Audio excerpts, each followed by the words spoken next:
$40 risk எடுத்து $320 profit பண்ண ஒரு சூப்பரான 2 ட்ரேடிங் செட்டப் தான் இன்றைக்கி வீடியோவில் பார்க்க போகிறோம். Hello traders. ஸோ இன்றைக்கி நாம் இந்த 2 ட்ரேடிங் செட்டப்பையும் பிரேக் டவுன் பண்ணிட்டு எப்படி இதை என்ட்ரி எடுத்தோம், என்ன நடந்தது, எப்படி இதை ட்ரையல் பண்ணோம் அப்படிங்கிறத ஃபுல் டீட்டெயிலாக பார்க்க போகிறோம். வாங்க வீடியோக்குள்ளே போகலாம்.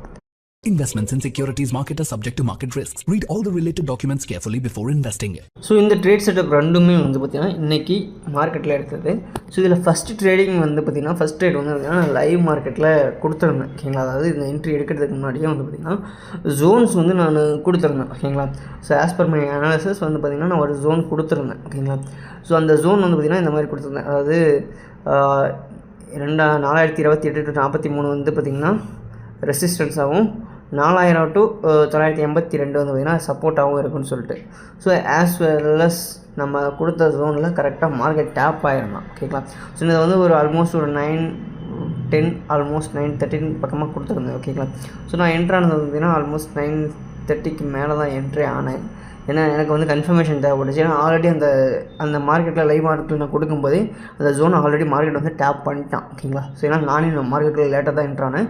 ஸோ இதனால் நான் வெயிட் பண்ணேன். ஓகேங்களா, ஸோ இந்த செட்டப் எப்படி கொடுத்தேன் அப்படின்னா 15 மினிட் டைம் ஃப்ரேம் போய்க்கிறேன். ஓகேங்களா, ஸோ 15 மினிட் டைம் ஃப்ரேமில் ஒரு ஓபி மாதிரி லைட்டாக. ஓகேங்களா, ஸோ அதை பார்த்திங்கன்னா எனக்கு தோணுச்சு. ஸோ அந்த ஒரு ஜோனை நான் எடுத்துட்டேன். ஓகேங்களா, ஸோ இந்த மாதிரி ஹியூஜ் ரிஜெக்ஷன் இருந்ததுனால ஸோ இந்த ஒரு ஜோனு. ஓகேங்களா, ஸோ 27 to 43 வரைக்கும். ஓகேங்களா, ஸோ இந்த ஜோனை பார்த்திங்கன்னா நான் கொடுத்துருந்தேன். ஓகேங்களா, ஸோ இந்த ஜோனில் கரெக்டாக மார்க்கெட் டேப் ஆகிட்டு ரிஜெக்ட் ஆகிருந்தான். ஓகேங்களா, ஸோ இதை ஏதோ ஒன்று பிஆர்எஸ்ன்னு கூட வச்சுக்கணும். ஓகேங்களா, ஸோ அதில் பார்த்திங்கன்னா நம்ம என்ட்ரு ஆகிடணும். ஸோ பட் ஆனால் உடனே எல்லாம் என்ட்ராவில் நம்ம ஆக்சுவலாக மார்க்கெட் ஆல்ரெடி ரிஜெக்ட் ஆகிட்டு ஒரு லெவல் க்ரியேட் பண்ணி வச்சுருந்தோம்.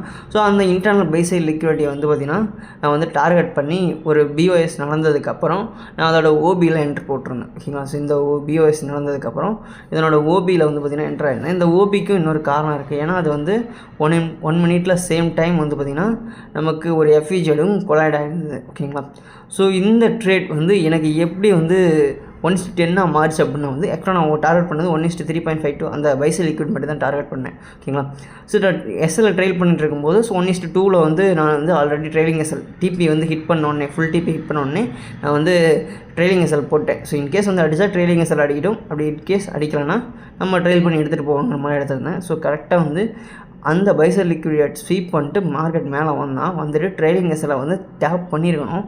பட் ஆனால் தலையை தட்டலை. அதுக்கப்புறம் தான் அப்படியே கீழேங்கன்னா நான் அப்படியே ட்ரைல் பண்ணிட்டே வந்தேன். எனக்கு தெரியும் கீ லெவல் சப்போர்ட் நமக்கு தெரியுமில்லவா. ஸோ நம்ம முன்னாடியே மார்க்கெட்டில் இருந்துச்சு. ஸோ அப்போ சப்போர்ட்டில் அந்த இடத்துல இருக்குன்னா அந்த இடத்துல எதனாச்சும் ஒரு ஜோன் இருக்கணும் குறிப்பாக. ஓகேங்களா, ஸோ 1 மினிட்ல இல்லை நமக்கு 3 மினிட்டில் அந்த இடத்துல கிளியரான ஒரு ஓபி இருந்தது. ஓகேங்களா, ஸோ அந்த ஓபியை நான் டார்கெட் பண்ணியிருந்தேன். ஓகேங்களா, ஸோ இப்போ 1 மினிட்ல இருக்குது, உங்களுக்கு பார்க்குறது எப்படி தெரியும். ஸோ நான் இது 3 மினிட்டில் காட்டுற பாருங்க. ஸோ இந்த ஓபி தான். ஸோ அப்போ தெரிஞ்சிச்சு இந்த இடத்துல பார்த்திங்கன்னா கன்ஃபார்ம் லிக்விடிட்டி இருக்குது. ஸோ இதை ஸ்வீப் பண்ணணும், இந்த இடத்துல ஏதோ ஒன்று நடக்க போகுது அப்படின்ட்டு. ஸோ நான் என்ன கரெக்டாக அந்த ஜோன் நம்ம கொடுத்துருந்த சப்போர்ட் ஜோனுக்கு நியராகவும் இருந்துச்சு. 4382. ஓகேங்களா, ஸோ நான் என்ன பண்ணேன்னா வெயிட் பண்ணேன். ஓகேங்களா, ஸோ அதனால் அந்த ஓபியை டேப் பண்ணுற இடத்துல என்னோடய ட்ரேடை க்ளோஸ் பண்ணிட்டு ஆல்மோஸ்ட் அந்த ஆர்டர் பிளாக்ட்டை க்ளோஸ் பண்ணிக்கலாம்னு சொல்லிட்டு நான் வெயிட் பண்ணேன். ஸோ கன்ஃபார்ம் அந்த இடத்துல ஒரு ஸ்வீப்பு நான் எதிர்பார்த்தேன். ஓகேங்களா, ஸோ அந்த ஸ்வீப் கரெக்டாக அதுக்கு முன்னாடியே க்ளோஸ் பண்ணேன். ஆல்மோஸ்ட் இது நமக்கு பார்த்திங்கன்னா ஒரு 1:10 ரிஸ்க் ரிவார்டில் கொடுத்தது. $15 ரிஸ்க் எடுத்ததுக்கு நமக்கு $150 சரியாக பார்த்திங்கன்னா கொடுத்துருந்தாங்க. So after. ஓகேங்களா, ஸோ இந்த இடத்துல பார்த்திங்கன்னா இன்னொன்று நம்ம லிக்விடிட்டி ஸ்வீப் எதிர்பார்த்ததுக்கு காரணமும் பார்த்திங்கன்னா இதுதான். ஓகேங்களா, ஸோ இப்போ இங்கே பார்த்திங்கன்னா மேலே ஒரு எஃப்இஜி இருந்துச்சு, அதை ஆல்ரெடி க்ளோஸ் பண்ணிட்டாங்க. ஸோ ஃபுல்ஃபில் பண்ணிட்டு தான் மேலே போனாங்க. ஆனால் கீழே அந்த எஃப்இஜி டேப் பண்ணுமான்னு பார்த்தப்போ எஃப்இஜி ஃபார்ம் ஆன கேண்டில் அதுக்கு அடுத்த கேண்டில் அந்த 3வது கேண்டில் ரொம்ப புல்லிஷாக இருந்துச்சு. ஸோ அதில் இருக்கிறத ஃபில் பண்ணிட்டு தான் போயிருக்காங்க சார். அப்போ இதுக்கு வராது. ஸோ அதனால் நம்ம ப்ரியராகவே லிக்விடிட்டி ஸ்வீப் நடக்கும்னு எதிர்பார்த்தேன், நடந்தது. அதே மாதிரி அங்கே ஒரு சிஏஎஸ்டி நடக்கும்னு எதிர்பார்த்தேன். சிஎஸ்டி இல்லாட்டி எம்எஸ்எஸ். ஓகேங்களா, இது பார்த்தா சிஎஸ்டி நடந்தது. சிஎஸ்டி நடந்தோடனே அதில் ஃபார்ம் ஆன எஃப்இஜியில் என்ட்ரை போட்டு எஸ்எல்ல பிலோ த லோ வச்சுருந்தேன். ஓகேங்களா, ஸோ அது டேப் பண்ணி நமக்கு தட்டுன்னு தூக்கிட்டு போயிட்டோம். ஆனால் ஜஸ்ட் மிஸ், இல்லைன்னா நமக்கு எஸ்எல்ல தட்டி தூக்கிருப்போம். இந்த இடத்துல நம்ம எடுத்த ரிஸ்க் பார்த்திங்கன்னா ஆல்மோஸ்ட் பார்த்திங்கன்னா சேம் $25. ஓகேங்களா, ஃபஸ்ட்டு $15 எடுத்துருந்தோம், இதில் $25 எடுத்துருந்தோம். ஓகேங்களா, உங்களுக்கு 2.5 பாயிண்ட்ஸ் வந்துருக்கும். ஓகேங்களா, இதில் ஸ்ப்ரெட்டு இதெல்லாம் கால்குலேட் பண்ணி தான் நீங்கள் வைக்கிற மாதிரி இருக்கும். ஓகேங்களா, ஸோ அடுத்தது பார்த்திங்கன்னா இது நம்ம எது வரைக்கும் டார்கெட் பண்ணியிருந்தேன்னா நான் இன்டர்னல் பைசல் லிக்விடிட்டியோட க்ளோஸ் பண்ணிட்டேன். ஓகேங்களா, அது 1:6.5 அரௌண்ட் வந்துச்சு எனக்கு. ஓகேங்களா. டோட்டலாக ஒரு 320 பாயிண்ட், அதாவது 32 பாயிண்ட் வந்து பார்த்திங்கன்னா கிடைக்கிற மாதிரி இருந்துச்சு. ஓகேங்களா. 32 பாயிண்ட் வந்து பாயிண்ட்டுக்கு $10, அதாவது 0.1 லாட். ஓகேங்களா. அதை போட்டிருந்தோம்னா $320 பக்கம் ப்ராஃபிட் ஆகிருந்தது. அது ஆஃப்டர் வந்து பார்த்திங்கன்னா மார்க்கெட் என்ன பண்ணோன்னா கரெக்டாக மேலே போயிட்டு எகெயின் நம்ம கொடுத்த சேம் ரெசிஸ்டன்ஸ் ஜோன் அதில் திரும்ப ரியாக்ட் ஆகிட்டோன்னா. பட் ஆனால் நான் அந்த ஒரு 2 ட்ரேடோட எனக்கு இனஃப், இதுக்கு மேலே நான் அக்கௌண்ட்டுக்கு எது மாதிரி செத்து போச்சுன்னு என்ன பண்ணுறதுன்ட்டு நான் வந்து க்ளோஸ் பண்ணிக்கிட்டேன். ஏன்னா இது ரெண்டுமே வந்து நான் செஷன் டைமில், அதாவது கில் ஜோன் டைமில் இல்லாமல் நான் செஷன், அதாவது நியூயார்க் செஷன் ஸ்டார்ட் ஆகிறதுக்கு முன்னாடி நடந்தது.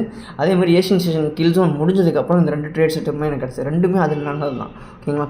ஸோ அதனால் நான் வந்து பார்த்திங்கன்னா இதுக்கு மேலே ரிஸ்க் எடுக்க வேண்டாம் அப்படின்னு சொல்லிட்டு நான் க்ளோஸ் பண்ணிட்டேன். ஓகேங்களா.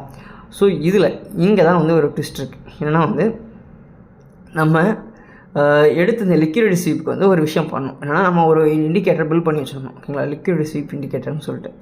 ஸோ அந்த இண்டிகேட்டர் ஒர்க் பண்ணுதான்ட்டு இன்றைக்கி வந்து பேக் டெஸ்ட் பண்ணி பார்த்தேன். ஸோ பர்ஃபெக்டாக ஆல்ரெடி நான் அதை பேக் டெஸ்ட் பண்ணியிருக்கேன். ஸோ இன்றைக்கி ட்ரேடை எடுத்து பார்த்தலான்னு சொல்லிட்டு so I did it. So அவன் தான் வந்து இன்றைக்கி சம்பவக்காரனே. அவனை பேஸ் பண்ணி தான் போனேன். ஸோ தலைவன் வந்து பார்த்திங்கன்னா தரமான சிறப்பான சம்பவத்தை செஞ்சு விட்டான் அன்றைக்கி. ஆனால் எனக்கு வந்து எஸ்எல் வந்து ஜஸ்ட் மிஸ்ஸில் பிடிங்கிட்டு போயிடுச்சு, அவ்வளோதான். ஓகேங்களா. ஸோ கிட்டத்தட்ட நமக்கு $25 லாஸ் ஆகிருக்க வேண்டியது ஜஸ்ட் மிஸ்ஸில் போயிடுச்சு. ஏன்னா ஆல்ரெடி நம்ம வந்து ஆல்மோஸ்ட் $150 ப்ராஃபிட் பண்ணிட்டோம். ஸோ அதனால் நான் வந்து ரிஸ்க் எடுக்க யோசிக்கலை. ஓகேங்களா. ஸோ அதனால் வந்து நமக்கு அது பெட்டராக தோணுச்சு. ஸோ இதுதான் அந்த indicator, liquidity plus FEG detector. ஓகேங்களா. சேம் பார்த்துக்கோங்க, உங்களுக்கு தெரியும் அந்த FEG வந்து. ஓகே, இதை நான் ரிமூவ் பண்ணிட்டேன். ஸோ அதில் இருக்கிற FEG உங்களுக்கு லைட்டாக தான் தெரியும் நினைக்கிறேன். இருக்க அதை டார்க் பண்ணி காட்டுறேன். ஸோ இது இண்டிகேட்டர்லேயே வந்து அதை நான் ஃபஸ்ட்டு எக்ஸ்டெண்ட் பண்ணிக்கிறேன். எக்ஸ்டெண்ட் பண்ணிட்டு இதோட கலரை வந்து பார்த்துக்கிறேன். இதில் வந்து ஏகப்பட்ட கான்ஃபிடன்ஸ் கொடுத்துருக்கேன். இது நானாக ரெடி பண்ணது கிளாட் யூஸ் பண்ணி பண்ணது. ஓகேங்களா. ஸோ இதோட செட்டப்போட இது வந்து எல்லா இடத்துல கொடுக்குறதுலாம் உங்களுக்கு அக்யூரேட்டாக இருக்காது. ஒரு சில கீ ஜோன்ஸில் கொடுக்குறதுக்கு வந்து உங்களுக்கு பர்ஃபெக்டாக இருக்கும். அந்த ஜோன்ஸ் நீங்கள் வந்து உங்களோட கீ ஜோனாக அலைன் ஆச்சுன்னா இந்த இண்டிகேட்டரை நீங்கள் பர்ஃபெக்டாக யூஸ் பண்ணலாம். பட் இது ஒன்லி ஃபார் இப்போ வந்து யாருக்குன்னா வந்து கம்யூனிட்டி மெம்பர்ஸ்க்கு மட்டும் தான் கொடுத்துருங்க. கோர்ஸ் பர்ச்சேஸ் பண்ணுறவங்களுக்கு கூட கிடையாதுங்கிற மாதிரி முடிவு பண்ணிட்டோம். ஓகேங்களா. ஸோ ஏன்னா ஃபுல்லாக பேக் டெஸ்ட் பண்ணுறவங்களுக்கு மட்டும் தான் இது ஹெல்ப்ஃபுல்லாக இருக்கணும். ஏன்னா லேர்னிங் ஃபேஸில் இருக்கிறவங்க ஃபஸ்ட்டு லேர்ன் பண்ணுறோன்னு சொல்லிட்டு எடுத்த இண்டிகேட்டர் கொடுத்தவங்க அதை பேஸ் பண்ணி முடிவாங்கன்ட்டு விட்டுட்டோம். ஓகேங்களா. ஸோ ஆக்சுவலாக சொல்லப்போனால் கம்யூனிட்டி மெம்பர்ஸ் வந்து இந்த SMC ப்ரோ இண்டிகேட்டர் மட்டும் தான் இப்போதைக்கு அக்சஸ் பண்ணிகிட்டு இருக்காங்க. ஏன்னா அவங்களுக்கு வந்து பார்த்திங்கன்னா இந்த லிக்விடிட்டி இண்டிகேட்டர் கொடுக்கவே இல்லை. ஸோ ஃபியூச்சரில் அவங்களுக்கு போய் சேரப்போகுது. ஸோ இன்கேஸ் நீங்கள் இதை ஆக்சஸ் பண்ணணும்னு வச்சிங்கன்னா டிஸ்கிரிப்ஷனில் கான்டாக்ட் டீடைல்ஸ் இருக்கும். நீங்கள் வந்து கோர்ஸில் ஜாயின் பண்ணிட்டு அசைன்மெண்ட் முடிச்சுட்டு ஆஃப்டர் கம்யூனிட்டியில் ஜாயின் பண்ணதுக்கப்புறம் இதை ஆக்சஸ் பண்ணலாம். ஓகேங்களா. ஸோ ஓகே மக்களே, இந்த 2 ட்ரேட் செட்டப்போட டவுட்ஸ் ஏதாச்சும் இருந்துச்சுன்னா நீங்கள் வந்து கன்ஃபார்ம் என்ன டெலிகிராமில் கான்டாக்ட் பண்ணலாம். என்னோட பர்சனல் டெலிகிராம் டிஸ்கிரிப்ஷனில் இருக்குது, கான்டாக்ட் பண்ணுங்கள். கோர்ஸ் டீடைல்ஸ்னாலும் நீங்கள் என்கொயர் பண்ணலாம். ஓகேங்களா. ஸோ தேங்க்ஸ் ஃபார் வாட்சிங். மீண்டும் இன்னொரு நல்ல வீடியோவில் சந்திப்போம். இந்த செட்டப் உங்களுக்கும் கிடச்சிதுன்னா கன்ஃபார்ம் ட்ரை பண்ணி பாருங்கள்.